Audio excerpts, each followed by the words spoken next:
Hi everyone. Today I'm talking to Daniel Bettinelli, and he is running in the upcoming state election for the seat of Croydon and for United Voice Australia. Hi Daniel, do you want to give a quick intro and tell us a little bit about yourself and why you're running?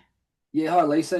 I've decided to run in the seat of Croydon for the United Voice Australia Party. I've had a bit of a tumultuous time through family court, and I think that we need representatives in there that aren't career politicians. Um, Basically, I've decided to run because I think we need politicians that are genuinely going to listen to the concerns of South Australians and not be so focused in on bringing sporting events into the state. Uh-huh. Alrighty. So first of all, do you want to start with telling us what are you hearing out and about in that community, but also tell us a little bit about what areas does a seat of Croydon cover? Okay, so we're around Renown Park, Woodville, Kilburn, Bowden.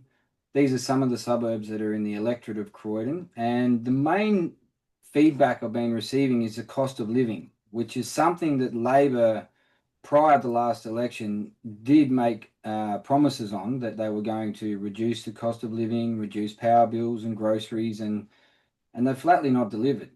So like we were speaking off air before, is that if they can't be trusted to fulfill the last pre-election promises, I'm not sure why we can believe that they're going to do that this time around. I mean, everybody's struggling, families especially are struggling, and at some point, Mr. Malinauskas needs to acknowledge that all these prior issues that he's brought up are still existing. And although he's brought in Live Golf and, as his brochure will tell you, he's brought a lot of money into the state, but where has the money gone? We've got carers still struggling. We've got families sleeping out on the street. The homeless numbers have gone up. So, yeah, I hope Peter's watching this and he can explain where some of the money's gone that he's brought into the state. Yeah, look, you came into the city for the rally on Sunday, for the Every Child rally, and I got the train into the city and I saw somebody sleeping on the bench as you come out of the train station, and it looked like an adult, a man in a sleeping bag wrapped up. And once we sort of got into the rally, somebody said to me, "Have you seen the two kids sleeping out on the bench?" Oh, Now, wow. somebody had seen this older teenager with a younger child, and they were sleeping in that sleeping bag on the street with no parents, no adults. And there we were having a rally trying to plead out to all the candidates in this upcoming election to commit to supporting carers, families and children. And there we were with two kids sleeping on a bench down the road. And when I went to try and find them, they'd gone. But I just thought, if that's not a reality check for any candidate coming up to Parliament House listening to the rally, and there we have kids sleeping on a bench who Yeah. surely must be supported by one government service or another. It's Yeah, well, you terrible. would think it's a sad society when you've got children that are homelessness. But just a special shout out to you ladies that put that rally on Sunday. It was eye-opening and it was much appreciated. But something that stood out to me, Lisa, was that I didn't see anybody from Labor or Liberal there. I'll put a shout out to One Nation. They had, I think, three or four candidates there. I assume they're candidates. They were there to represent anyway. United Voice was there, and I think there was a couple of independents as well, but we didn't see any of the majors there. And to me, it's a reflection of a priority list. And sadly, they haven't got children and carers on that priority list. That's certainly how most carers are feeling that I speak to, and it's not even just the fostering kinship carers who tell me that. I hear that from workers of NGOs and the department as well, who can see that if they better supported the carers and the families, these children would be better off.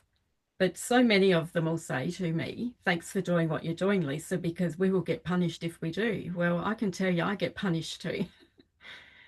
So, I'm not going to be flavor of the month again this week, but you can only plead year after year after year for everybody to be heard and everybody to be part of consultation and to keep being ignored and then keep seeing children failed by systems.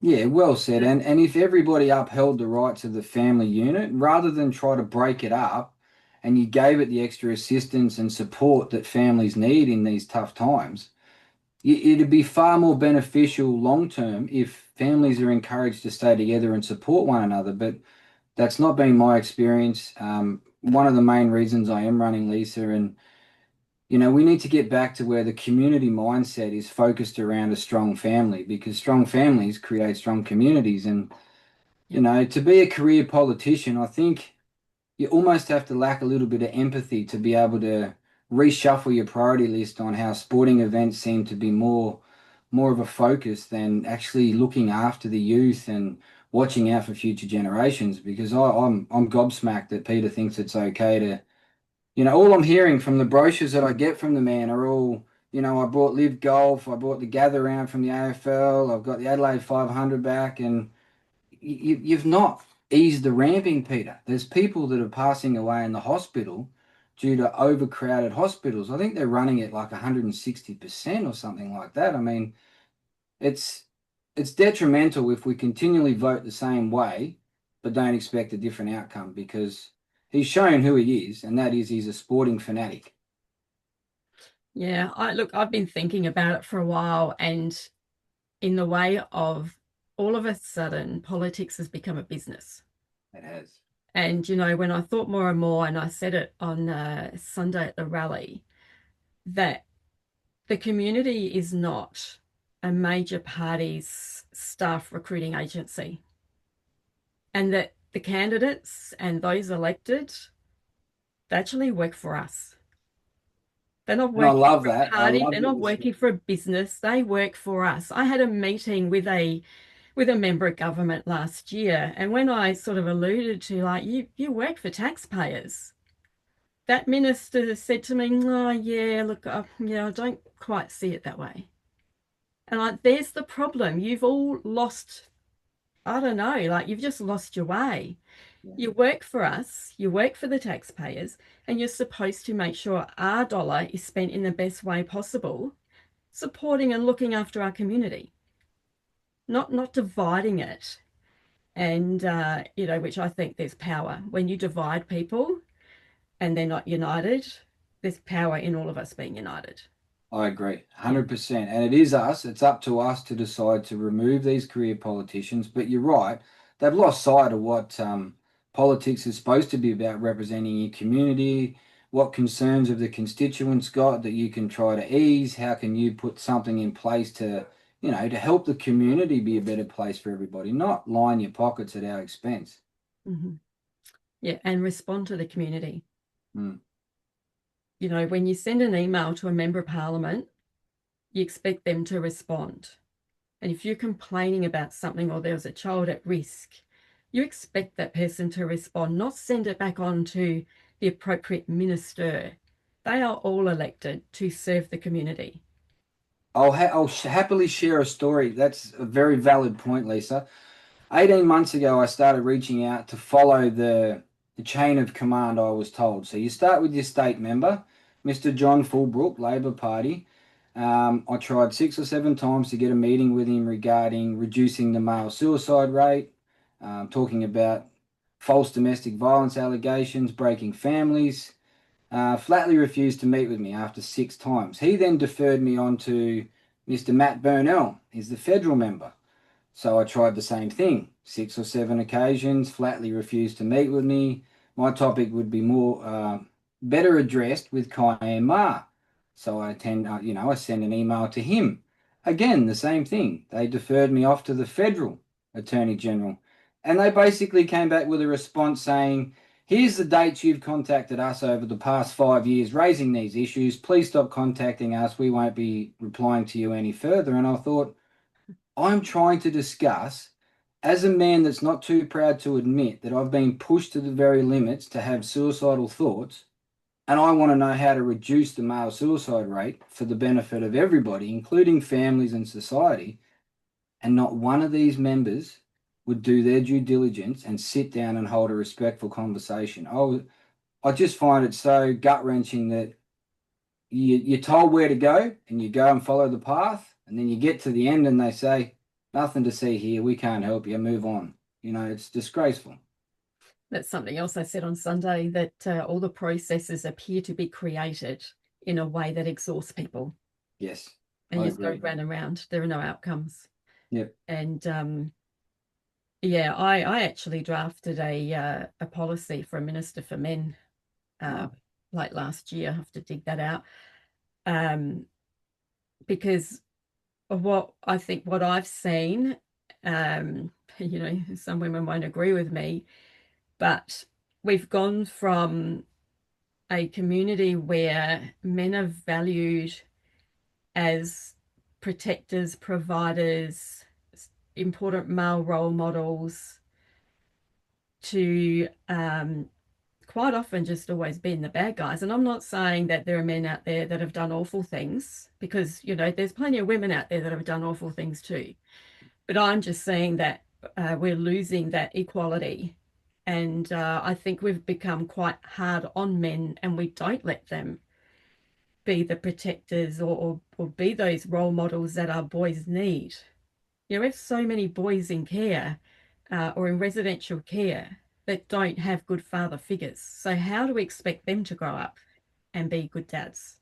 yeah, well said. And the sad truth is that in one of my previous clips I put out, Lisa, I outlined that these young boys are being told they're misogynistic before they even understand what the word is. They're being told that you don't want to grow up to be a toxic masculine man, when my opinion is that's a fabricated terminology to keep men quiet in the corner, that not to voice their opinion. But you're right. When did equality mean you had to tear down a man to uphold women? I mean, we all have to be equal across the board, or it's at the detriment of future generations. And it's sad that in that response I got from the Attorney General federally was that we've put $10.6 million into helping men with their mental health concerns. Well, in the same time frame, they've given $8 billion to women. Right. Now, men are taking their lives in this country at 47 a week. Women are also, and I don't want to make this about men or women, don't get me wrong, but there's so many different organizations for a woman to receive support and counseling, where a man he has very few places to go, especially if he's a single father. There's not a lot that he can turn to and expect support. So across the board, and I've said this prior and I'll keep saying it till someone listens, is equality shouldn't come out of the mouth of any politician until they can establish genuine equality for men and women. Yeah. And if anybody thinks that I'm in batting for the men, or like, I don't bat for anybody. Yeah. I bat for what's right. And I think there's good and bad everywhere. And somehow we need to start holding the people doing the wrong thing more accountable, and Yeah. better supporting all of the people that are doing the right thing, so that we can somehow bring the family unit back to what it used to be. Yeah, well said. And that's the thing. I get a lot of feedback that I'm a disgruntled men's rights advocate. No, I'm a gender equality advocate. I don't want any more rights for men than I do for women, but I don't see it beneficial for anybody that men are being completely left behind across the board. I mean, education is a big one that boys need to engage, and the curriculum has been almost redesigned, where all the hands-on activities for young boys now, they're non-existent. So they're being made to sit quietly. And another thing I'd like to touch on too is that the spectrum to diagnose young men with ADHD or some other form of learning difficulty has been spread so wide now that apparently every young man has got issues that need to be dealt with by being medicated. It's quite concerning because no one knows the long-term effects of these medications.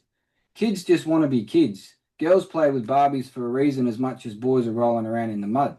It's just the way our genetics are. So to try to stop that and confuse it, I think it's very dangerous for the future.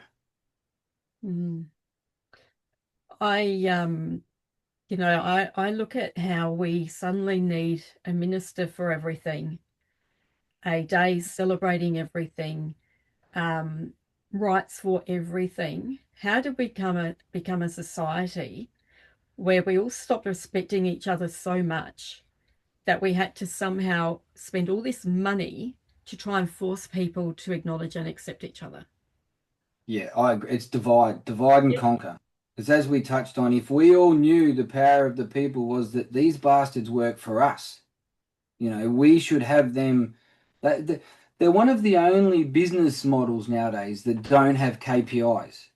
So if you can promise all these things to your constituents that are voting you in to stay in that seat, why can't you provide proof of what you've done to make it a better society for your electorate rather than run with a new pack of, the flavour of the month is that Mr. Malinowskis is saying, I put the bus or free travel for the elderly on public transport. I mean, these are little minuscule issues that you're failing to comprehend that the family is the heart of a society. And when you break the family, you break society.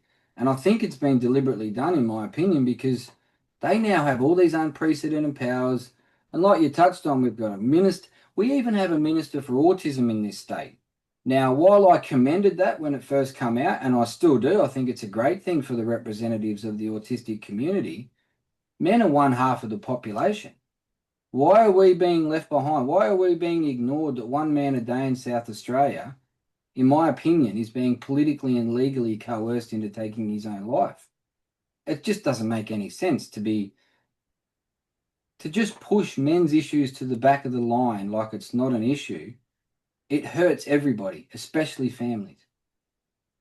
Well, most men that do take their lives leave behind, their wives, their mums, their dads, their kids, their brothers and sisters, and that in itself creates a cumulative effect because that can create mental health issues for their children and the people they leave behind.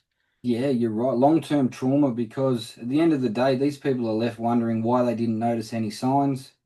Geez, if only I knew I would have done something. Well, men, and from a man's point of view, men are very good at hiding their true emotions. They'll smile and wave and tell you that everything's fine, but they're dying on the inside. They're just being programmed to suck it up, sort of thing. And, I come from a generation where you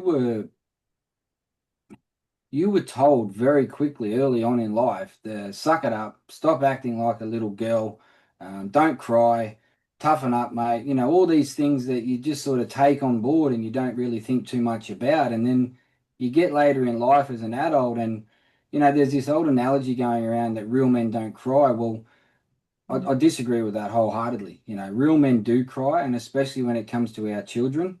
If you've ever been unlucky enough to experience parental alienation, then you know exactly what I'm speaking about. So, what is United Voice? What are their thoughts around the health services and the ramping? And have they got policies? Have they got some ideas? Like, Yeah, so start? the policies are for United Voice that we intend to build 3 more hospitals to ease the overwork capacity of all of them. There's also a lot of affordable housing ideas. We've got reliable and affordable energy. We are out there to protect the local produce markets.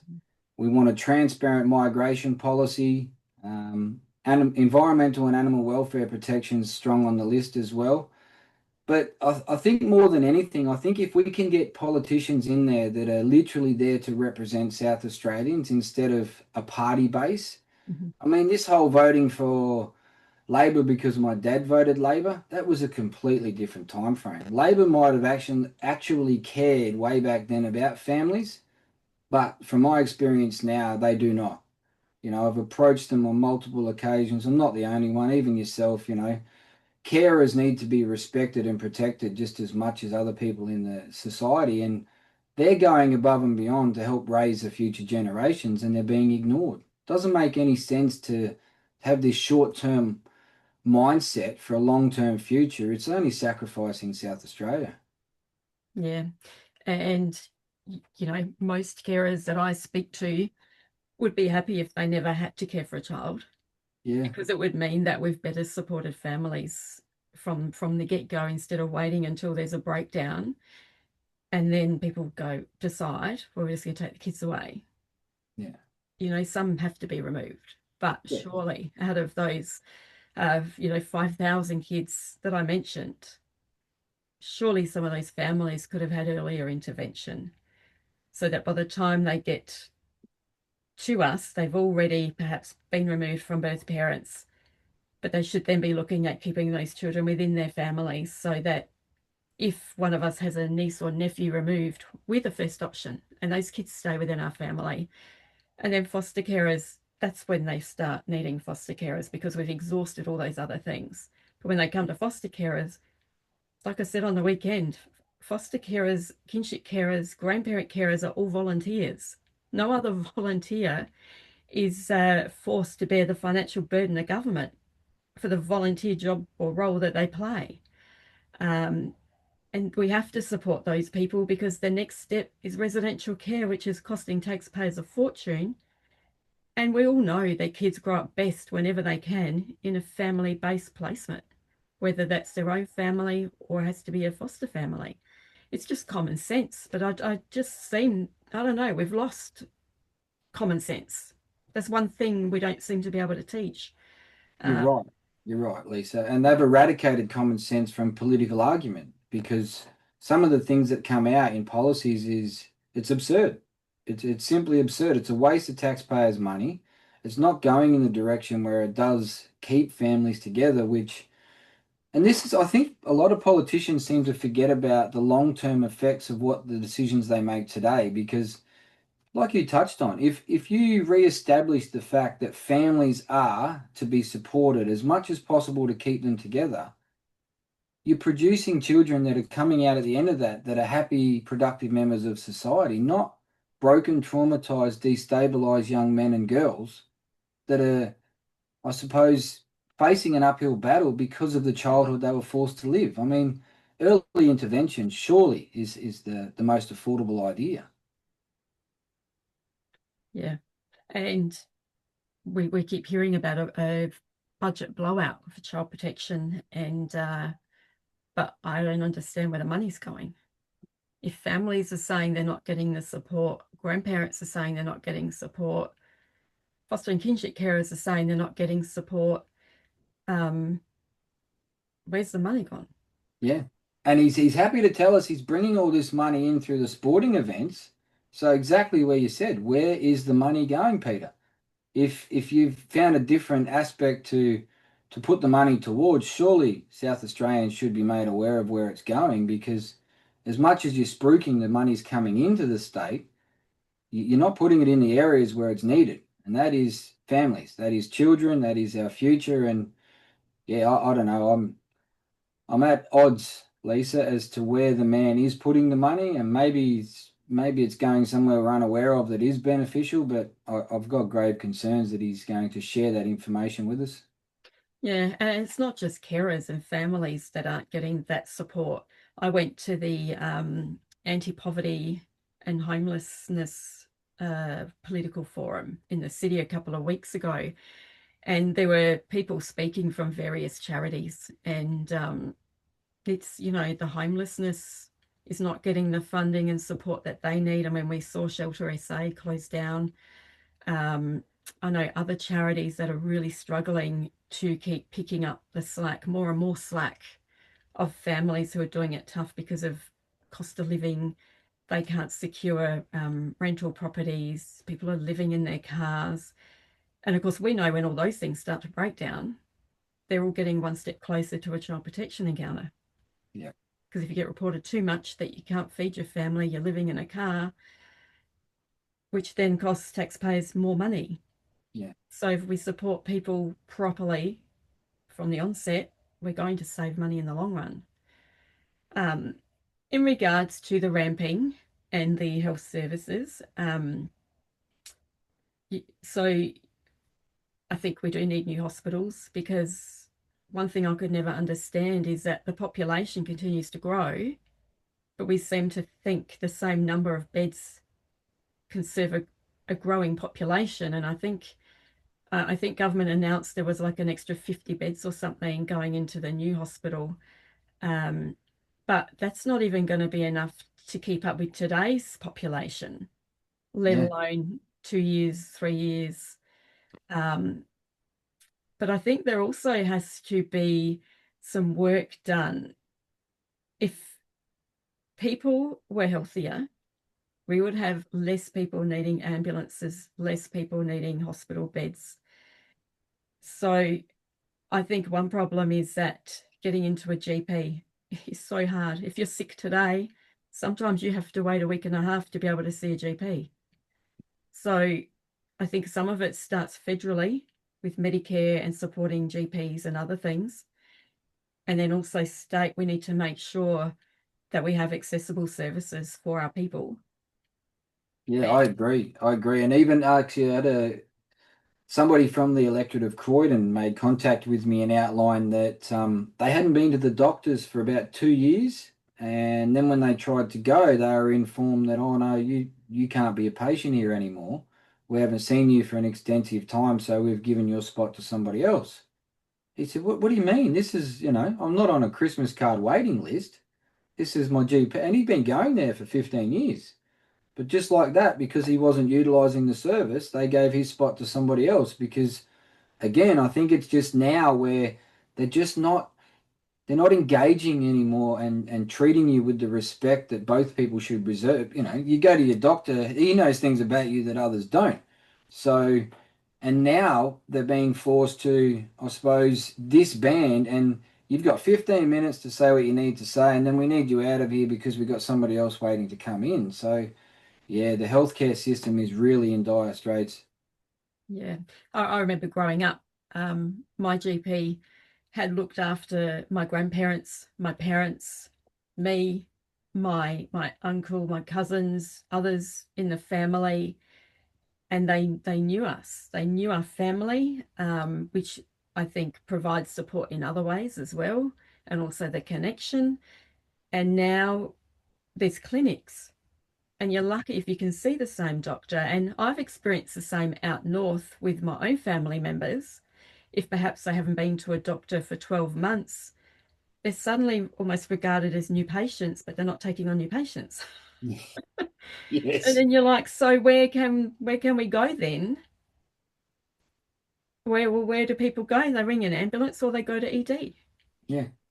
Yeah, that's the So common thing, isn't it? Just attend emergency, just attend emergency. Well, if you weren't sick before you went to the hospital, there's a chance you're coming out of the hospital sick. So it's catch 22, but and we touched on this earlier, but this was one of the big pre-election promises that the Labor government brought into the last election, and that is they were going to stop the ramping.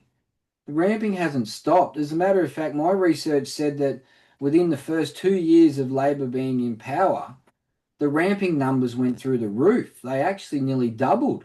And it was, reading this, I thought, well, how come none of this was mentioned in the mainstream media? It's almost like there's a restriction on any negative media around what the Labor government or whatever government's in power seems to be withheld from the public. And even now, all these things that I'm digging up and researching because I am directly against the Premier, I'm gobsmacked that South Australians have forgotten all these failed promises that Mr. Malinauskas has told us all over, quite a substantial time frame. He's delivered on nothing, but yet now he wants to talk about all the other things he's going to put in place that benefit us. So all I can encourage people is to please look at the policies, please look at the history and remind yourself that if you keep voting in the way you vote and you expect a different outcome from somebody that's already proven that they will not follow the promises they've given, mhm. don't expect anything to change in the future. Yeah, there should almost be a checklist that comes out in the lead up to an election of these were the promises made by government, in the lead up to the last election, and here's the tick cross list of what's been provided and what's improved. It's funny you Uh, mentioned that, Lisa, because I'm working on a list for that very purpose. Now, you said that you're against the Premier, but you mean that you're actually running against the Premier because the seat Yes. of Croydon is his seat. Is that right? Yes, Yep. yes, yes. Yeah, when I say I'm against the Premier, I mean that I'm directly in competition with him for the seat of Croydon. Right. I'm not against the man as a man, he's a family man. But Mm. again, this is something that really sort of, I suppose, confuses me because as a family man, as a father with two young boys, I would have thought that he would genuinely want to reestablish mutual respect across the board. But I can't find any funding for men. I can't find any services that have been mentioned to alleviate the male suicide rate. As I touched on before, Yeah. I've done my due diligence, and I followed the political complaint path, only to be basically told, listen, you've complained lots, go away. Um, it's concerning, like I mentioned to you prior to that, I've had to start an organisation called Mutual Respect. Now, that used to be a given in Australian society where you respectfully could disagree with somebody, but it wouldn't affect your relationship with them. You don't have to see eye to eye with everybody to realize that your opinion might help me get a better opinion. And if I've got a growth mindset, I can understand where you're coming from as much as you can understand where I'm coming from. So Yeah. it's concerning that politics seem to have turned us all against one another. That's my feel is the more divide that they establish, the more control they get to keep over all of us. Yeah, I think the best outcomes come from having people with similar but different ideas around the table. Yeah. And you have an idea, like, election commitments that the Carer Project have put forward. They're the idea. And then, you know, we have candidates and their members of parliament that commit to them. And then we put that idea in the centre of the table, perhaps the independent oversight of the department. And from that comes people coming together, working on what is the best possible framework or design for this body, whatever it may be. And we do genuine consultation. We don't just bring in the people who serve government and toe the line. And then out of that comes the best possible oversight body that's going to serve the community. Like, if only we could take out the business and benefits for whoever gets into government, take away the business, and turn it back on to people working together, totally community focused. And I think we could fix child protection, we could fix the health services, um, we could bring the community back into being a community that serve each other and address some of the crime and accountability so that people aren't afraid to open their door if someone's knocking on the door late at night needing help. Um, the only way we're going to do that if we stop self-serving politicians. It's not Yes. about them. It is Mm. not about them. I don't care about where they bought their coffee. I don't care about where they got their sausage roll from on the weekend. I'm more worried about the people that can't afford a coffee and buy a sausage roll. Yeah. So No, how do well we said. do that? Well said. Well, and this is the thing, it's accountability, isn't it? If you're going to go in and you're going to promise all these things and then you deliver nothing, I'm not sure you've got the right to ask people to vote for you again. But like we also touched on, Lisa, is that it seems to be from one headline to the next or one social media post to the next. And he does like to share where he gets his coffees from, Mr. Malinowskis, but Peter, if you're watching, no one gives a shit, mate. What we want you to do is fix the issues you promised to fix when you previously ran. Not, we don't care about your social media. I don't care about the propaganda you want to push out there. I simply care about reinstating mutual respect for families.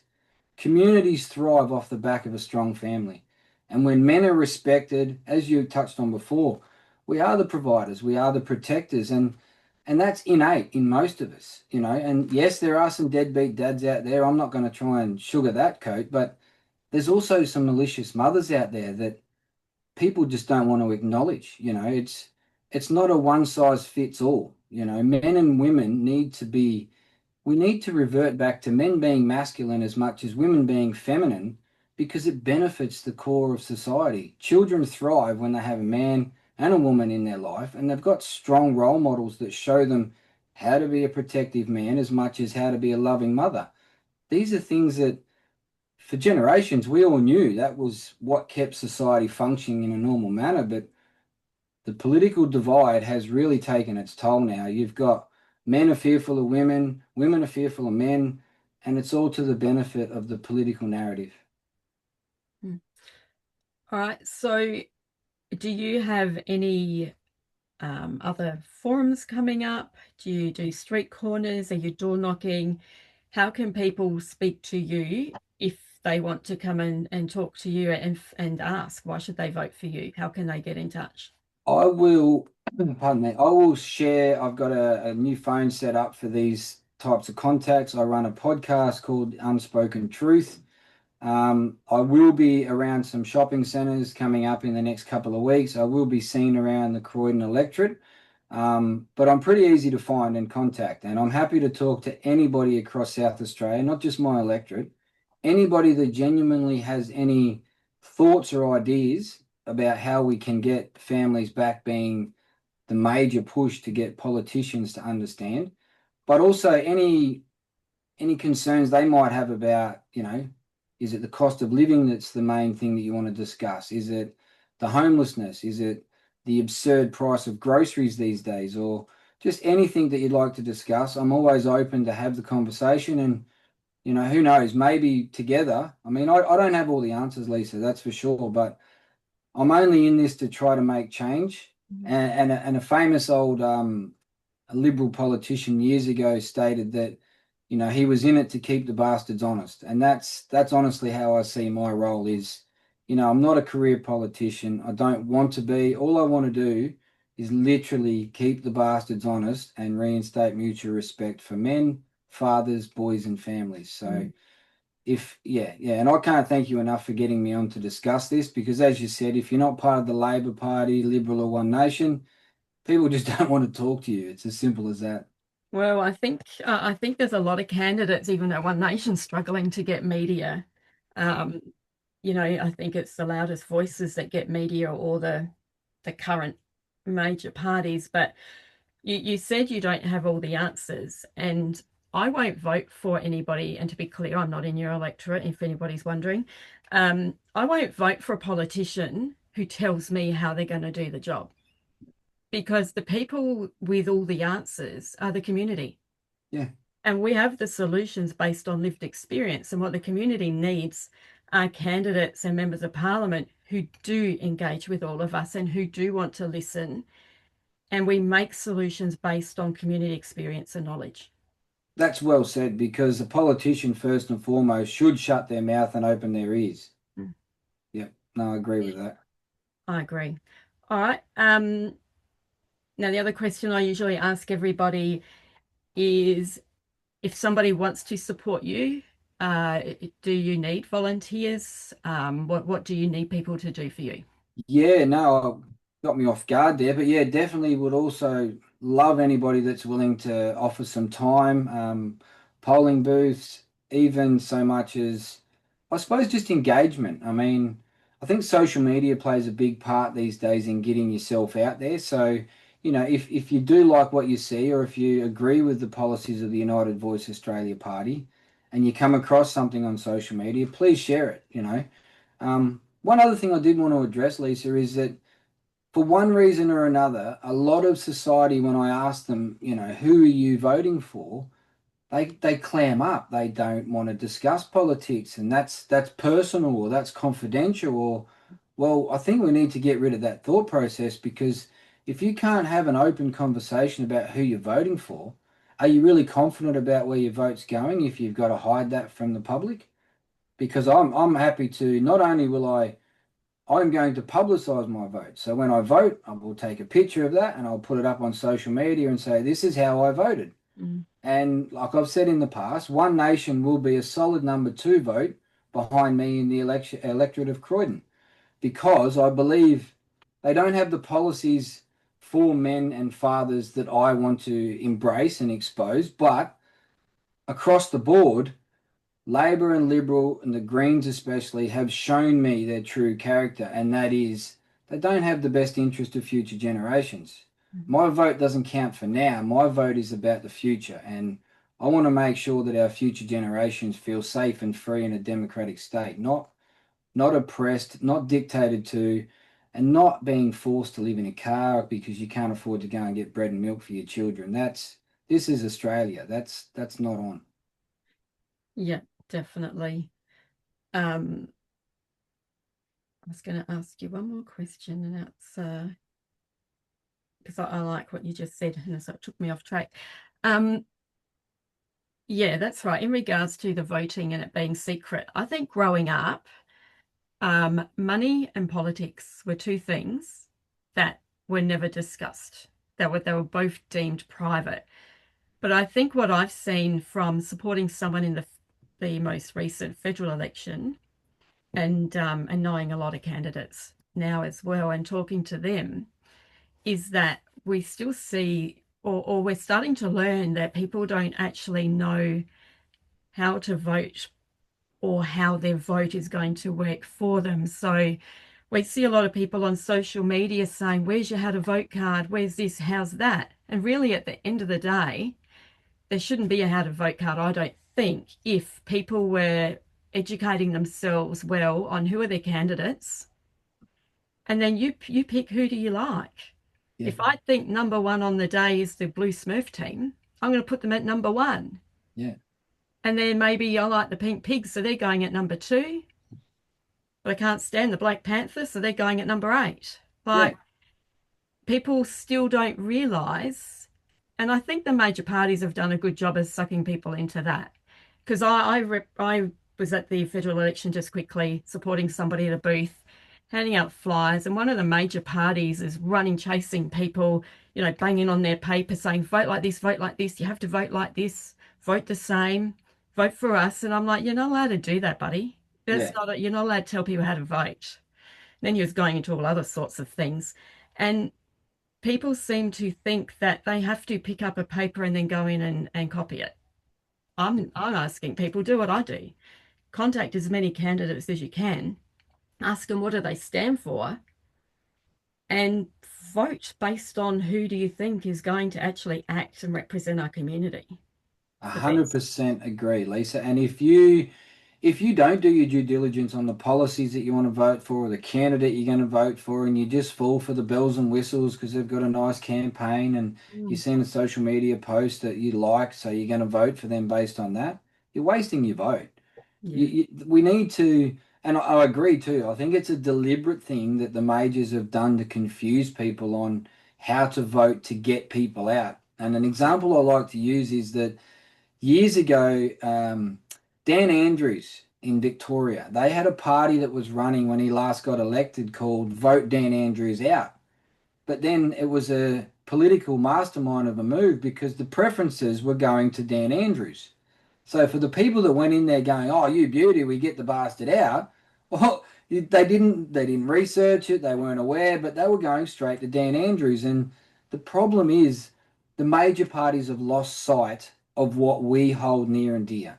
All they want to, and you were bang on before, they've turned this into a business model, and they are lining their pockets at the demise of society. And people need to understand where your vote's going. If these candidates don't have the time to talk to you, they're not worthy of your vote. And like someone else said to me, you're never going to find policies that you 100% agree with, but it's the old 80-20. If 80% of what you read and see is what you believe in, give that vote to that person. yeah, But make sure you know what they're going to stand for before they get in. Don't just fall for I'll stop ramping, and then 4 years later we got ramping, and now he doesn't want to talk about ramping. He wants to talk about all the sporting events he's brought back. So, yeah, we need to be smarter as voters and stop falling for the crap that the majors are pushing on us. yeah. I know a lot of foster and kinship carers frustrated because they would email their local members, everything would get shifted to the child protection minister. And then, of course, they're resending and rechasing, and they're not getting any outcomes. And I've had my own problems with my local member trying to get a response to an email or trying to get a meeting. And I think that's the other problem with what they call safe seats, is that those ministers no longer have to perform because Well said. they think they've got the safe seat. They don't need to work for the vote. They just think they're going to get it. Which is what I think Mr. Malinauskas is under the impression that Labor's been a safe seat in Croydon for a very long time, but people have had enough. People have had a gutful. They're sick of the lies. They're sick of being gaslit and told that we're doing this, but then when you look at the reality, nothing's changed. Mm, So I really hope Mr. Malinauskas yeah. is watching this because he needs to at least provide some sort of explanation as to why he should be believed this time round when he's failed to deliver on majority of the promises from the last election. Mm. Alrighty. Thanks for having a chat today. And No, thank you very much for the discussion, Lisa. It's, as I said, it's hard to get people willing to speak to candidates from minor parties. So, and you keep doing what you're doing because when I seen you speak at the steps of Parliament the other day, um, it was spine tingling to see someone as passionate as yourself call out the rhetoric that they try to tell us isn't taking place, but people like yourself are living it. So, thank you for what you're doing. thanks, Daniel. Good luck. I'm sure we'll talk again soon because I will keep harassing the candidates. And if you'll get elected, I'll be harassing you even more inside. So I look forward to it. thanks, Daniel. Thanks, Lisa. Bye. Bye.